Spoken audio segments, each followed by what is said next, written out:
बिस्मिल्लाहिर्रहमानिर्रहीम। अस्सलाम वालेकुम। मैं हूं सुमेरा सुलेमान और आप देख रहे हैं JNN न्यूज़। बुलेटिन का आगाज करते हैं। इस ब्रेक के बाद हमारे साथ रहिएगा। Bonfire Pizza Kitchen. We deliver taste and quality. Namakot Chowk opposite Paiko Pump, Khanpur. Assistant commissioner Mohammad Yusuf Cheena अचानक सब्जी मंडी पहुंच गए, सब्जी और फ्रूट के रेट चेक किए और जरूरी हिदायत दी। मजीद जानते हैं मलिक इमरान की इस रिपोर्ट में। जी बिल्कुल, असिस्टेंट कमिश्नर मोहम्मद यूसुफ चीना ने मार्केट कमेटी के मुलाजमीन के हमरा सब्जी मंडी का अचानक दौरा किया। सब्जी फलों के रेट चेक किए और मौका पर बोली भी कराई गई।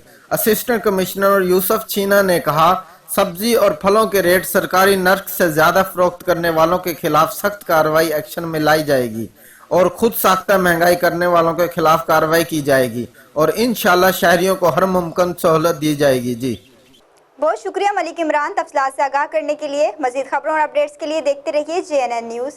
You watching JNN News Network. For more news, subscribe our channel, press the bell icon and don't forget the comments. Thank you.